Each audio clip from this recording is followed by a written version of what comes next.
अपना चैनल तो वफ़ाहत चैनल। जी, जैसा कि आप लोगों से प्रॉमिस किया गया था कि एक स्पेशल क्लास रखी जाएगी फॉर संडे कि आप लोगों की हैंड राइटिंग के लिए, स्टूडेंट्स की हैंड राइटिंग के लिए। वो अब ये जो मेरी आज की क्लास है ना, वो फॉर 9-10 भी है आपके पास। और मॉमीज़ देखें अपने जो बच्चे हैं, जो स्टूडेंट्स हैं जिनके समर वेकेशंस पे जा रहे हैं, 7-8 क्लास के हैं, उनको राइटिंग में बहुत इशू चल रहा है, तो उनकी राइटिंग आप जो है ख़ुद मेहनत करके सही करवा सकती हैं। जस्ट आपने 20 मिनट्स या हाफ़ एन आवर देने हैं, ठीक है। और मेरे वो स्टूडेंट्स जो बहुत प्यारे प्यारे स्टूडेंट्स हैं, जो पढ़ने में बहुत अच्छे हैं, बस ये होता है कि उनकी प्रेजेंटेशन कॉपी पे अच्छी नहीं आती है। तो देखिए, ऐसा नहीं है कि राइटिंग आपको जो है 80% या 100% शो कर रही होती है, लेकिन देखिए मैं खाना बहुत अच्छा बनाती हूँ, मैं बहुत अच्छा खाना बनाती हूँ। I have a perfect cooking, but मैं उसको जो आपको रिप्रेजेंट करती हूँ, मैंने बस आपको ला कर रख दिया है। जब मेरे पास गेस्ट आए, मैंने उसे ला के आपके पास रख दिया। अब वो जब देखेंगे तो फर्स्ट चीज़ तो मेरी प्रेजेंटेशन जा रही है ना, कि मैंने आखिर आपको प्रेजेंट कैसे किया है, ठीक है ना। अब वो खाने के बाद पता चला हाँ खाना तो टेस्टी है भाई, अच्छा बना है, लेकिन बहुत से ऐसे लोग होते हैं जो देख के बोलेंगे पता नहीं कैसा बना होगा, हम तो नहीं खा रहे, नहीं हम नहीं खा रहे। दैट्स द थिंग, ये इस चीज़ को, यानी कि जब आप कॉपी के अंदर अपनी हैंड राइटिंग बहुत ही प्यारी सी, बहुत ब्यूटीफुल सी हैंड राइटिंग में आप वर्क कर रहे होते हैं, तो उससे क्या होता है, सामने वाला जो पर्सन होगा ना, जो आपकी टीचर होंगी, जो चेकर होगा, वो बहुत ज़्यादा आपसे इम्प्रेस होगा। तो बहुत से ऐसे स्टूडेंट्स होते हैं जो कि बहुत अच्छे होते हैं, जो वर्किंग बहुत अच्छी कर रहे होते हैं, जिनके लर्निंग, जिनके कॉन्सेप्ट बहुत अच्छे होते हैं, बट क्योंकि और 9-10 के स्टूडेंट्स के लिए हमारे यहाँ ये बहुत कॉन्सेप्ट है कि बोर्ड के एग्ज़ाम्स आने हैं, बोर्ड के एग्ज़ाम्स आने हैं, बड़ा बड़ा लिखना है, ये करना वो करना है। देखिए, आपका मटेरियल आपकी जो है ना सबसे स्ट्रॉन्ग चीज़ होती है, लेकिन उसको रिप्रेजेंट कैसे करना है ये भी आपका बहुत जो है एक हथियार कह लें वो होता है। तो आइए स्टार्ट करते हैं। लेकिन एक और चीज़ जो मैं आपको प्रैक्टिकल वर्क करने से पहले आपको थियोरेटिकली बताना चाह रही हूँ। देखिए, ये छोटे छोटे से एग्जांपल्स इसलिए मैं आप लोगों को दे देती हूँ कि ये एग्जांपल्स आप लोगों को बहुत ईज़िली से समझ में आ सकती हैं। फॉर एग्ज़ाम्पल, मैंने आज कुछ अपने बेटे को बना के दिया कुछ, और उसमें मुझसे सॉल्ट ज़्यादा हो गया। अब उसने खाया और बड़ा खूबसूरत लग रहा था, खाने के बाद वो कहने लगा मम्मा इस नहीं खाया जा रहा, क्यों नहीं खाया जा रहा, खाओ। कहने लगा नहीं नहीं नहीं मुझसे नहीं खाया जा रहा। मैंने जब खा के चेक किया तो उसमें सॉल्ट बहुत ज़्यादा था। तो क्या हुआ कि सब कुछ बहुत मेहनत से बना, सब कुछ करा, सब कुछ प्रिपेयर किया, लेकिन सॉल्ट की क्वांटिटी ज़्यादा कर दी। जब सॉल्ट की क्वांटिटी आपके पास हाई हो गई तो वो खाना खाने के काबिल नहीं रहा और मज़ा नहीं आया उसके अंदर। तो इसी तरीके से हर चीज़ में एक बैलेंस होना बहुत ज़रूरी है, हर चीज़ में आपके पास एक बैलेंस होना बहुत ज़्यादा ज़रूरी है। इसी तरीके से राइटिंग में बैलेंस होना बहुत ज़्यादा ज़रूरी है, राइटिंग में आपके पास बैलेंस होना बहुत ज़्यादा ज़रूरी है। आप लोगों को मैं लेके चलती हूँ आपके KG1 KG2 के जो आप लोग पढ़ते थे उन चीज़ों के ऊपर। आइए, हमने क्या देखा था, KG1 KG2 में हमारे पास कौन से लेटर्स होते थे, स्काई लेटर,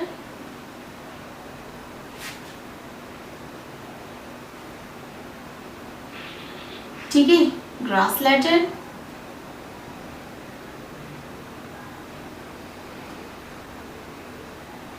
और रूट लेटर।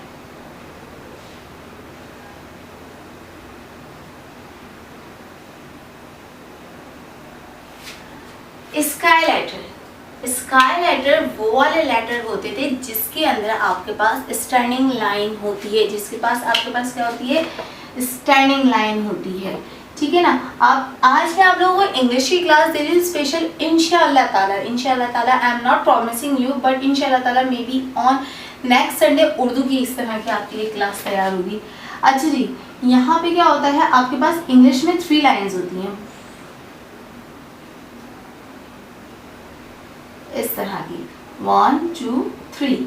अब हम इन 3 लाइन्स को किसके लिए यूज़ कर रहे होते हैं, जब हम स्काई लेटर्स की बात करेंगे, स्मॉल अल्फ़ाबेट में स्काई लेटर्स की जब बात कर रहे हैं, तो यहाँ पे आ जाती है आपके पास standing line.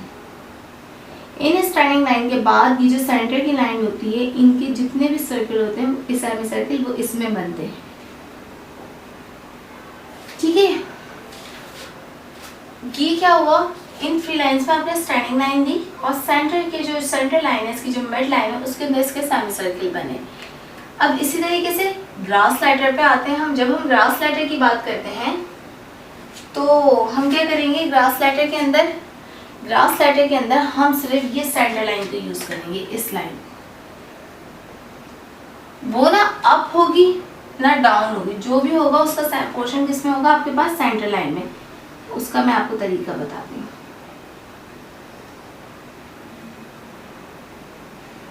A C E I O U, क्या हुआ, ये हमारे पास सिर्फ सेंटर लाइन में आ रहे हैं। ये कौन सा लेटर्स है हमारे पास, ग्रास लेटर। अब हम आ जाते हैं किस पे, रूट लेटर पे। जब हम रूट लेटर की बात कर रहे हैं, आपके पास जब हम रूट लेटर की बात करेंगे तो रूट लेटर में हमारे पास जैसे J P Q Y। अब यहाँ क्या हो रहा है, इनके जो आपके पास सेमी सर्किल हैं, जो ऊपर वाले पोर्शन है वो किस में आएंगे, आपके पास G, ये आपके पास सेंटर लाइन में आएंगे। और बाकी का जो पार्ट होगा, जो रूट पार्ट होगा, जो क्या होगा आपके पास रूट पार्ट होगा, वो इस लास्ट लाइन में आएगा। इंग्लिश की जो राइटिंग बनेगी वो बेसिकली इन 3 चीज़ों को कॉन्सेप्ट में, 3 लेटर्स जो हैं इनको कॉन्सेप्ट में रख के आपके पास बनेगी। इंग्लिश की जो हैंडराइटिंग बनेगी आपके पास बेसिकली इन 3 लेटर्स को कॉन्सेप्ट में रखना है और उसके बाद आपने जो है अपनी हैंडराइटिंग को बनाना है। देखिए हमारे पास 2 तरह की हैंडराइटिंग है। एक तो आपके पास कर्सिव हैंडराइटिंग है, एक आपके पास स्ट्रेट हैंडराइटिंग है। मुझे पर्सनली कर्सिव हैंडराइटिंग बहुत ज़्यादा अट्रैक्ट करती है। मेरी टिल मैट्रिक तक जो हैंडराइटिंग थी वो शायद अच्छी हो, मुझे नहीं पता, मैंने कभी जो है ना एप्रिसिएशन उसके लिए हासिल नहीं की। इस तरह का एक इंसिडेंट हुआ कि हम जो है आउट ऑफ कंट्री गए थे और उस जगह जो है जब मैंने इनविटेशन कार्ड लिखे, तो जब जिस घर में हम इनविटेशन कार्ड देने जा रहे हैं तो उन सबका यही कहना था, वाह माशाल्लाह क्या हैंडराइटिंग है। वो आपस में गॉसिप कर रहे हैं, उन्हें नहीं पता कि कार्ड किसने लिखे हैं, लेकिन उनके आपस में गॉसिप ये थी, वाह माशाल्लाह क्या हैंडराइटिंग है, किसने लिखा। वो मेरे जो रिलेटिव्स है उनसे पूछने लगे। तो उस वक्त मुझे ये रियलाइज़ हुआ कि यार वाकई में कि मेरी हैंडराइटिंग बहुत ज़्यादा अच्छी है। खैर मेहनत वहाँ पे रुकी नहीं, हाँ हौसला उस वहाँ से जो है मेरा बुलंद हो गया कि अब मैंने जो है इसके ऊपर मज़ीद मेहनत करनी है। आते हैं अब ये 3 कॉन्सेप्ट मैंने आपको बता दिए। अगर किसी को स्काई लेटर्स नहीं पता तो स्काई लेटर्स जितने भी आपके पास स्टैंडिंग लाइन वाले हैं, जैसे B, D, F, H, K, L, T,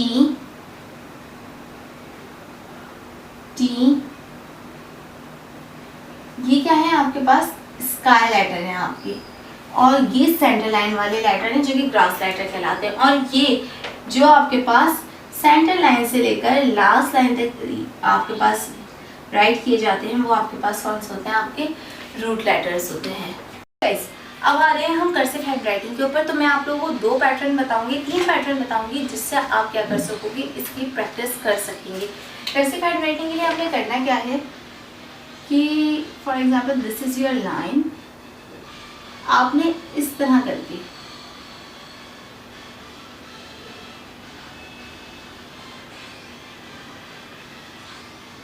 एक ये आपने प्रैक्टिस करनी है।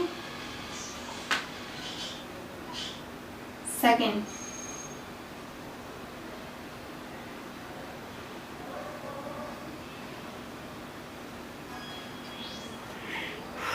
ये आपने प्रैक्टिस करनी है। एंड थर्ड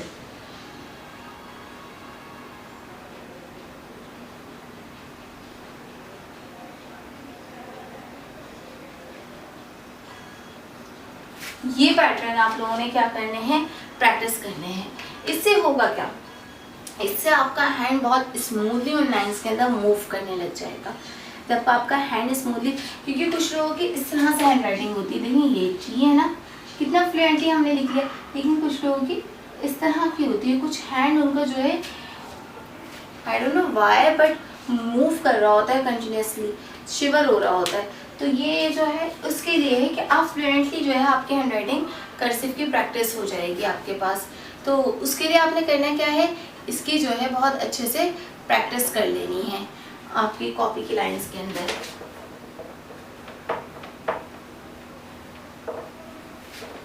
अब मैं आपको आपके रियल बताती हूँ कि अब आपने करना क्या है। देखें यहाँ कोई लाइन नहीं है, लेकिन मैं आपको लिख के दिखा रही हूँ ABCD।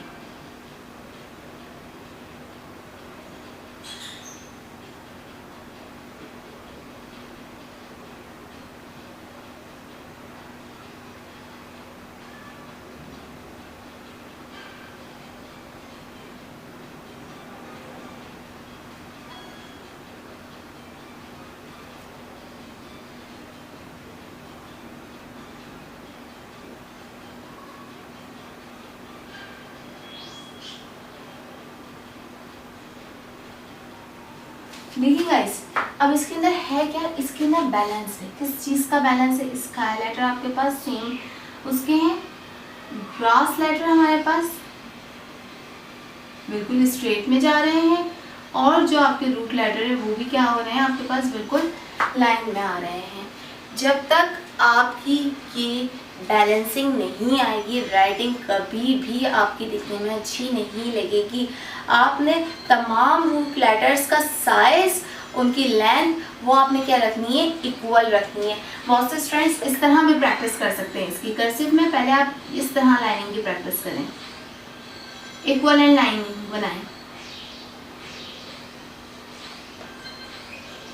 ये भी एक बेस्ट एक्सरसाइज है फॉर प्रैक्टिसिंग राइटिंग। उसके बाद आप ये देखें ACEI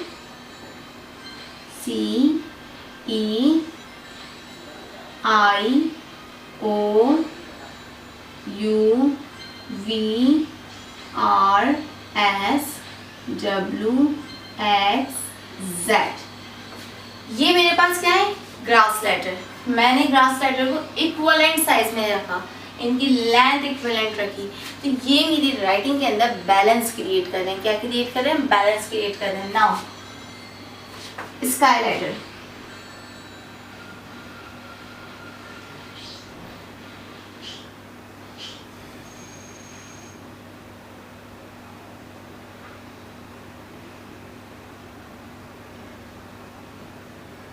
अब देखिए ये BDHK, इनके जो सेंटर, जो इनके पोर्शन है सेंटर वाले, वो इक्विवेलेंट इन साइज होने चाहिए, उनका साइज बराबर होना चाहिए। वो आपके सेंटर यानी कि ग्रास लेटर वाली जो लाइन है उन्हीं में आना चाहिए। और इनकी जो लेंथ है आपके पास वो भी क्या होनी चाहिए, इक्विवेलेंट होनी चाहिए ऊपर वालों की।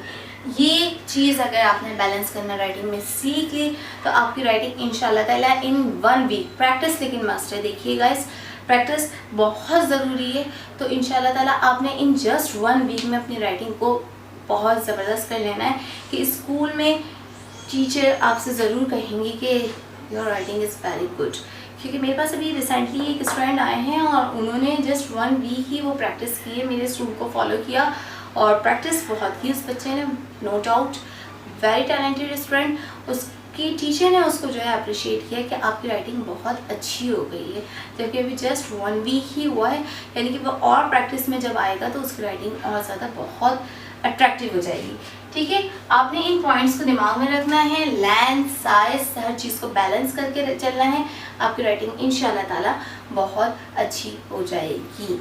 मुझे उम्मीद है आज का ये जो क्लास है वो आप लोगों को बहुत पसंद आई होगी। मम्मीज़ जितनी भी हैं मेरे पास वो इसको देखें और 20 मिनट्स अगर आप अपने बच्चों को दे देंगी तो इंशाल्लाह ताला उनकी राइटिंग बहुत अच्छी हो जाएगी। और 9-10 के जो स्टूडेंट्स हैं please kindly this is for you, या आप लोगों के लिए है कि जिस तरीके से आप लोग के कॉन्सेप्ट क्लियर हो उसी तरीके से आप लोग की हैंड राइटिंग भी परफेक्ट होनी चाहिए। ठीक है, इंशाल्लाह ताला मंडे को मिलेंगे with your lecture. Till then अल्लाह हाफिज़, टेक केयर।